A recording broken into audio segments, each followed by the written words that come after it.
Ano masasabi mo sa mga bulong-bulungan na naman ngayon na yun, may iba daw na naghahatid sundo kay Krista. Ang dami sa akin nangungulit.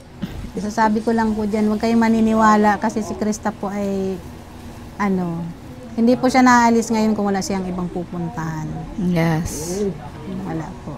Pero Nay, si Mikoy sundo hatid. So, bihira na, hindi katulad dati. Ngayon, ay, basta may madalas pupuntahan na lang. Nay, bakit naging bihira na? Hindi, kasi sila dati, palagi sila kasing nalabas. Ay, palaging nalabas. Medyo, katulad nga sinasabi ko, may mga bagong rules ngayon na medyo tama na yung kung ano yung importante doon na lang. Yung mga palabas-labas, siguro naman may time para dyan, wag na muna. Kasi isipin na muna ngayon na, sabi ko nga kay Krista, isipin mo muna ngayon yung pag-aaral mo. Kasi yung mga dadaanan mo din yan sa tamang edad. Pero ngayon, tama na muna sa school muna. Yes. Kasi bata pa na si Krista. So agad dyan lang po muna ang bulong. Paisa-isa lang po muna. Pero kung gusto niyo na matinding bulong, sa birthday na ni Tats. sa akin na. Kay nanay. Oo. Yes. Kaya kung pag na-live ako, magtatanong ka na. Sinaawa na rin ako kay Krista ay. Ano ko si nanay, ano bulong natin dyan? Kung ano-anong mga sinasabi ng mga kasi may naghahatid sundo na daw na iba, kaya titigil na daw may Chris. Kaluka, uy. Kaya, walang sa mga ganun. gustong bulong dyan, dito lang kayo maniwala kay nanay. Siya ang talaga. Yung ibang bulong na, yung ibang bulong, yung mga fake news yun. Fake news. Dito lang kay nanay ang matinding bulong. Ang totoong bulong. Yes. Dito lang kay nanay. Huwag kayong makikinig lagi sa mga bulong-bulong ng iba. Kasi kawawa naman yung anak ko, bata pa naman si Krista. Kung si Krista lang kasi, hindi kasi siya marunong magpatol sa mga ganyang mga kasi si Krista, binabaliwala lang yan kasi sabi niya, mas naniniwala siya sa sarili niya kasi alam niya yung ginagawa niya. Tama. Tsaka ako rin naman, tiwala rin naman ako kasi lagi ko rin naman siyang nakikitang school bye, mapera ng pag may mga vlog na yung kasama si na Kuya Rab, talagang importante. Yun lang naman, wala naman iba. Pero yung mga ibang wag naman kasi kawawa naman. Napagdaanan din naman po ninyo yan kung kayo po halimbawa medyo nasa tamang edad na, napagdaanan na po ninyo yan. Kaya si Krista naman po wala pa kasi wala pa siyang experience. Sa edad niya pong magpi-15, magsi-16 na. Ay, Nay, malapit ng birthday ni si Krista. Bilis lang ng buwan, Bilis lang. Lalo pag-dibo siguro na. Yan. Kaya nga sabi ko sa kanya, konting ingat lang na kung halimbawa naman yung ang sagot nga sa akin, hayaan mo sila kasi alam ko yung ginagawa ko, wala naman akong ginagawang masama, ba't mo yung papatulan? Hanggang salita lang naman yan, yung ginagawa ko, yun ang alam ng tao na yung ang pinag-aano niya doon, yung nakikita ng tao na hindi naman niya ginagawa yung mga sinasabi niyo. Kaya, lang naman, maging fair lang po tayo, konting lang po, tag dito, control sa mga sinasabi, kasi kung ano sinasabi. Kaya nga, kawawa naman po si Krista. Yun lang, oo. Ako nga, bilang nanay, nasasaktan ako, pero sabi ko nga, ayan mo na kasi yung ginagawa, pinapanood ka nila. Hindi lang nila masabi na masaya sila, sinasabi lang nilang naiinis sila, pero pinapanood ka. Masaya rin sila, hindi lang nila yun matanggap na masaya sila. Oo nga, kaya hayaan mo na, sabi ko. Okay lang kako yan. Yun lang naman po ang masasabi ko. Konting respeto lang naman po. Yun lang po sa akin. Kaya dito kayo maniwala kay nanay sa bulong niya. Si nanay lang po ang nakakaalam po. Kanila Mikoy at Krista. Kaya dito lang kayo magtiwala at mag-ano sa bulong ni nanay. So, sige, Nay. Sige po. Salamat po. Salamat po sa lagi po kaming welcome dito. Thank you po. Di pa rin kayo nagbabago, Nay. Kayo pa rin yung nakakilala namin mula noon hanggang ngayon. Hindi pa rin kayo nagbabago, Nay. Pamilya po tayo ay pamilya. Kaya kumbaga, hindi mo na kami iniisip na iba, kundi parang pamilya na yung tuloy. Kung ano po yung pagmamahal nyo sa anak ko, ganun din po ako para sa inyo. Yan lang po. Kumbaga, fair lang po. Yun, salamat po na. Thank you po. Dito lang kami para gabayan namin si Krista, si Jessica, kasi parang hindi namin tinuring na iba yung anak nyo, ay parang kapatid na rin yung ano namin. Opo. Yung mga turing namin sa kanila sa mga anak ko. Salamat. Salamat din Kuya Tats kasi hindi kayo nagsasawa na magparito katulad ng kay Jessica. Si Krista, lagi po ninyong binabantayan. Salamat po. Kung may tutulong man kay ate mo, sabi ko, tutulungan ka rin namin, Jessica. Tulungan ka rin namin sa pag-aaral mo. Ayan, yun ang may mapangako kay Jessica na hanggat binablog namin siya, may mga mag-abot po ng tulong sa kanya. Kung wala man, hindi, kami mag-abot po ng tulong. Kahit pa paano may pang-alawan siya sa pag-aaral, may mga gamit-gamit siya, di ba, Nay? At maraming salamat din po na pinaunlakan mo kami na i-vlog namin si Jessica. At sa nakaka-appreciate po sa kanila, sa mga anak ko, thank you po ng marami sa mga tulong na naibibigay po ninyo. Maraming salamat. At siyempre, huwag nating kalimutan pasalamatan lagi po si Kuya Rab. Si Kuya Rab, o nga Si pala, Kalinga Kuya Prab. Rab, Isa talaga siya na Kuya Bal, nagpabago si ng Ate buhay ni Edna. Krista. Opo. Kasi alam ko naman na mahal nila ang anak ko, nababantayan nila pag kasamas nila. Nagpapasalamat po ako sa kanila. Kay Ate Jack, thank you rin. Kahit ako nga, medyo naano din ang buhay ko, kaya hanggang ngayon talaga ay di ko makalimutan magpapasalamat lagi kay Kuya Rab, kay Kalinga Prab, kay Kuya Val sa kanyang papa po. Na kung di dahil sa kanila, ay wala ako sa estado ng buhay ngayon. Kaya kung ano man ang narating natin, kung ano man ang ano natin sa buhay natin, huwag natin kalimutan magpasalamat lagi sa mga taong tumulong sa atin. Sila Kuya Rab, yan, huwag natin kalimutan, pasalamatan sila Kuya Rab, sila Kuya Val. Kasi sila, kung di dahil sa kanila, ay wala tayo ngayon, di Dahil ba? sa kanila, si Krista, hindi rin po nila thank you rin po sa mga tumutulong At saka po talagang kay Krista. Maraming si Kuya Rab na nag-vlog talagang grabe na, no? Opo. Grabe yung blessing na dumating sa buhay ni Krista. Kaya talagang di natin makalimutan. Hanggang tayo ay, hanggang sa dulo ng walang hanggan, hanggang sa buhay natin, di natin makalimutan sila Kuya Rab, sila Kalinga Prab at saka si Kuya Val. Yung talagang sila yung instrumento ng Panginoon talaga. Opo. Mabait po Na mabago ang buhay natin.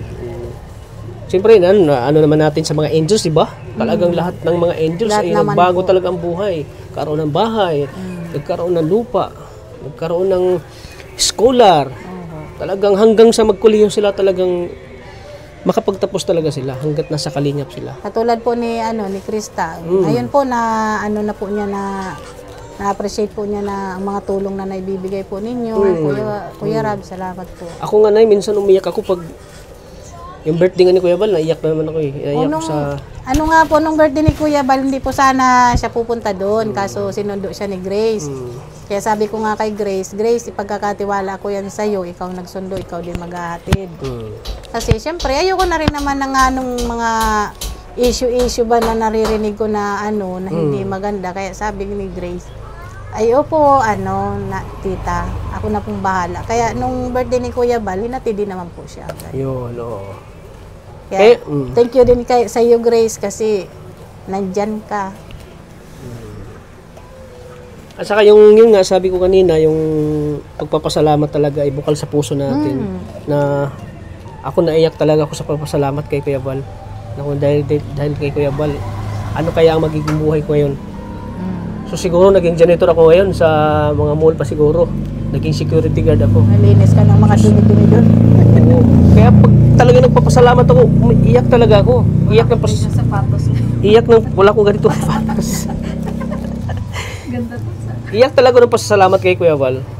Grabe talaga. Kapag may mga speech na ang kalingap, talagang umiyak ako sa pasalamat kay Kuya Val talaga. Deep inside talaga yung pasalamat ko sa kanila. Kasi kung dahil sa kanila, wala ko ngayon. Wala akong sa kinalalagyan ko ngayon. At kung di dahil sa kanila, hindi ko makilala. Hindi ko ma-vlog si Krista, hindi ko makilala na miniligaya. Kung di dahil sa kanila. Kaya grabe talaga ang pasalamat ko sa mag-ama. Si Kuya Val at Kalinga Prab. Kahit nga si Ligaya, naiyak din yan sa pasalamat. Kahit sino naman siguro. Kahit lahat ng mga Kalinga partners, talagang hindi na makakalimutan sila Kuya Val. Sila Kalinga Prab. Sila talaga ang tumulong sa mga Kalinga partners na nagkaroon ng magandang buhay, karoon ng mga bahay, sasakyan. Dahil yan sa kay Kuya Val. Excited ka na ba na magkabahay? Ano nga, excited ka na, Nay? Yeah. Excited na po. Yan. Lalong-lalo na si Krista. At siyempre, lalo na kami, Nay, excited na rin kami, Nay. Na Kasi magkabahay. sabi ko nga sa kanya, sabi ko, wow, napapanood ko lang yan noon. Ngayon, sabi ko, ikaw na ang magkakameron yan. Parang makakamtan mo na yung na mama ko din. Sabi niya ganun. Sabi ko, malapit ka na. Huwag ka mag-alala. Malay mo na, up and down. Oo. Tsaka, totoo yan kasi na, it's a dream come true. Pangarap mo lang ngayon, nagkakatotoo na. Kung anong nila, bigay nila sa anak ko, okay lang. Kahit ano, basta hindi na tayo kailangan mamili kung anong gusto natin. Yung bigay na, Bigay, oo, tama. yan lang. Thank you din po sa magbibigay ng yung magpapagawa ng bahay namin, Kuya Rab. Yun. Salamat. At siyempre sa mga sponsor, Sa mga sponsor po, thank you. tulong pa, Sa mga nagmamahal. mga nagmamahal kay Halos Krista. ang dami ng sa Mikris, mga lahat team ng- di ko na Di mo na may isa-isa hindi na. nakakalimutan mo ng iba. At saka kay Kuya Marciano, thank you natutuwa talaga ako sa iyo lagi. Wow, idol mo si Sir Manzano? Oo, kasi Nakakatuwa kasi mag-reaction, no? Sir lahat Manzano. lahat na nire-react niya talagang ang tawa ko talaga. Ngayon nga kami walang wifi kasi hindi nga nagagawa. So, hindi ka nakapanood kay Sir Hindi ako Manzano? nakakapanood. Nagagalit na ako sa asawa ko kasi Palungkot sabi ko, naman. yan lang ang ko, Yun lang sabi kasiyahan mo, ko. na mapanood mo si Sir Manzano? Oo, kasi ang gawa ko dyan, nakahiga lang ako dyan, tapos pinapanood ko. Ako'y tawa ng Kumbaga, tawa. habang nanood ka kay Sir Manzano, nawawala yung stress mo. Oo. Yung parang Masaya talaga. masaya ka, no? Kaya nung nagkita kayo ni Sir Manzano, Ay, Diyos niyakap ko. mo talaga siya, no? Akala mo matangkad. Kasi si Marsa. Akala mo matangkad si Manzano? talaga siya. Di akala mo matangkad? Hindi naman, kasi sabi ko nga doon sa asawa ko. Hindi. Pareho lang sila ligaya taas. Sabi ko doon sa asawa ko, siguro mababa lang siya. Kasi sabi ko parang mataba lang siya. Pero Oo. parang, sabi naman ng asawa ko, hindi, malaki yan. Tapos nung nakita kami, sabi ko sa'yo, hindi siya masyadong katangkadan. Oo nga. Sabi ko, ang cute niya. Oh. Kaya nung makita ko siya, Ang cute talagang, Kasing tangkad lang siya ng ligaya, oh. Nakalakon lang. Siya baga, no?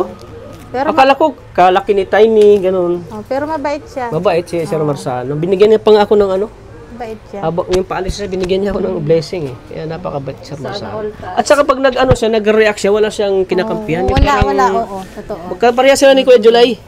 Pag nag-react po, pantay. Walang Natutuwa ako sa kanya. Kaya Tsaka, bilib po kay Sir Marzano. maano ko lang na yung may bago na naman siyang talagang, hindi lang ako yung nakakapag-comment. Kasi ayoko mag-comment kasi. O baka may mga mapasok naman na basher, Basta gano'n. nanonood lang ako sa kanya, O, like kumbaga lang. ka lang, yung silent viewers ka. Oo. Hindi na ako kasi ayoko namang, sabi nga ni anak ko, pwede ka naman dyan mama, ayoko kasi nababash ka na nga, tapos mamaya, Wag na na, wag ka hindi na ako na nga, Oo. basta Mag-silent masaya viewers na lang ako na Importante nanonood dyan, masaya talaga. ka habang nanonood ka. Oo.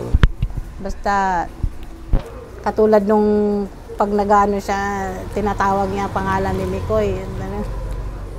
Mikoy, yan. Mikoy, sabi niya, Mikoy. Sabi ni Marzano. Kwantuwa. Kaya sabi ng asawa ko, sabi niya, naluluka ka na kay idol mo. Sabi ko, hindi naman, talagang masaya lang talaga. Kwantuwa talaga. Pero akong ano naman si panonood tatay, siya. parang support na lang sa'yo. Yung, ano ka na. Pero talagang si tatay din, masaya para sa'yo kasi nakikita kang masaya ka. Kaya wala nga, sabi ko, yan na lang ako ang kasiyahan ko, yung TV na yan, hindi ko pa mapanood. Kasi sa TV ko na talaga siya pinapanood, din na sa cellphone. Oo, kasi malaki Para yung TV. malaki. Parang nasa sinian eh. Kitang-kita ko talaga siya. Kantawa ko pag siya eh. So ayan, grabe siya namin. Napalitan ng tuwa ngayon yung natin, napanood niya lagi si Sir Marzano. Sige, Nay. Kanina nag-iyak sila. Nag-iyak, pero ngayon na talagang masaya siya. Naibsan na yung niya. Nawala na kasi pag nandyan ang mga idol, Kuya Rab, Yun, Kuya Bal. mga idol natin yan sila. si Ate Jack, Si Ate Edna. si Ate Edna. Yan. Lahat po ng ng kalingap. Kasi lahat naman sila talagang sa pagtulong sa mga angels nila. Sige, si Rain. Yan. Si Rain, galing nga pala si Rain dito nung isang araw. Napanood ko yung vlog niya. Oo. Okay naman yung okay na yung Si Mikoy, yung nagpaano sila din. Okay na yung Babalik tricycle yata na sila. Okay na yun. May may pumpleto na sa papilis. Ay, hindi pa, ililipat pa ni Rain yung pangalan. Ililipat pa ni Rain. Yung lang ang nakuha niya, yung plaka. Yung plaka pa lang. Oo, yung pa lang. At least may plaka na. Oo. Tapos binigyan kami ni Ray ng ano, ng Xerox nung ano niya, yung sa pangalan niya, kasi yung binili niya yung motor, nasa pangalan niya yun eh. Humingi kami na, kasi hindi namin mapaandar. Didibsil tawag yan? Oo, hindi pa namin mapaandar kasi nga baka kami hulihin. Oo nga, tama. Eh, sabi ko, nakakahiya naman kung mahuli tayo tapos babato natin sa kalingap at galing yan sa kanila. Eh, siyempre nakakahiya. Sabi ko, wag na muna natin yan labas. Oo, kasi sabi ko, pwede naman yan ilabas. Pag hintay na lang. Baka may pound. Sabi ko, nakakahiya naman sa nagbigay, sa mga yung bagang nagpagod na para mabigyan lang kami ng tricycle, tapos bigla lang namin ipapahuli. Kaya sabi ko, wag na muna nating gamitin. Kaya, nilagyan pa namin ng bubong yan para hindi mabasa lagi. Tama. Sabi ko nga sabi nga ng asawa ko, dito lang naman anya tayo. Kung dito lang naman. Kasi kailangan din niyang i-stroll eh. Oo, kailangan din yan Hindi pwedeng ma-stack yung niya. Kailangan din nila mag-date. Pero sa labas, papuntang dait. Pero ngayon, pwede na yan kasi may plaka na eh. Saka meron na kaming duplicate ng papel ni Ray na binigyan na kami. Maiaano na namin yun. Pero hindi pa rin kami komportable dun sa papel na yun kasi syempre hindi man sa amin nakapangalan. Duplicate pa lang yun. Basta meron na yun. Ingat-ingat pa lang din kami. Kasi ayaw naman namin na mapiktuhan yung tricycle dahil lang sa kalagyasan namin. Diba? Yung lang. Saka na lang pag kompleto na talaga. Oo, tama. Na lang yan, linis-linis lang siya. Hindi namin kulang na lang nga. Alaga yan. Oo, siyempre naman. Ayaw mabasa ng ulan, sabi ko nga. May mga tao magbigay ng ganyan, no? Kaya dapat mahalin at alagaan. Tsaka kailangan alagaan kasi bigay yun, hindi mo naman ginastusan yan eh. Tama na. Kailangan Tama. pa rin palagaan. Palagaan at alagaan. Kaya hindi namin Kaya nga pag nakikita ng mga nadaan dyan, sabi, ganda ng mo Hindi nagsabi na sana all. Pogi yung Pogi daw. Kasi palaging malinis talaga yan. Pag may... Kita nga namin ay nung nakaroon, inatid data si Krista ni tatay. Oo. Tsaka palalagyan namin nung yung bagang, ang tawag doon sa may side wheel niya. Ano yun? Yung apakan? Hindi, yung bakal na, ano bang tawag doon? Ang tawag doon, babe. Yung bakal na, yung paikot-ikot na ganyan. Ngayon. Coil spring. Spring. Coil spring, oo. Alam niya yan, touch kasi siya mag-driver. Kasi yung niya, pantay kasi yung ay pag sinasakyan na halimbawa may nakasakay na dalawa. Ganyan yun. Bagsak na, mababa na siyang masyado, kailangan may spring para hindi siya bumaba. Meron yun sa Shop. sa junk shop para makamura kayo. Wala nga, nagparahanap na wala kami. na? Naghanap kami na naka 250 kami noon. Bibili na lang kami daw, di ko alam kung saan kami bibili. Sa junk shop. Mahaba daw yun, pinuputo lang. Oo, nagbili din kami noon. Yun na lang ang namin dyan, kailangan namin Arabalan. Oo. Tsaka hindi siya masyadong marugado ba yung Hindi masyadong yung side wheel niya. Ayun ang masisira agad dun pag hindi yun nilagyan ng spring na Oo, tama. Kaya lalagyan namin. Kaya hindi pa namin masyadong mapasakyan. Hindi pa kami na pwede ni tata. Hindi pa? Mabigat pa. Si lang nga si Krista saka si Jessica. Mabigat ka daw, Ligaya. Nay, sabi nga ni Junjun nung may bagyo, ikaw na lang kaya Ligaya ang ilagay ko sa bubong. Bakit daw? Pabigat para hindi yung bubong, umangat. Oo, Nay, para hindi na umangat yung bubong. Kaluka. Ano tat? Let's go. Sige Nay, salamat Nay. Thank you talaga. Thank you Nay sa matinding At bulong. Salamat din po. Siyempre, kahit paano ay konti na lang yung konti na lang yung problema sa tricycle. Konti na So, lang. ayan. Thank you. Sige po Nay, at hindi na po kami magtagal at baka maabutan naman kami ng ulan. Ayan masama na naman yung panahon. Sige po Nay, ingat kayo lagi dito. Salamat God po. bless Ingatin po. po kayo lagi. Bye-bye Nay. Salamat po ng marami.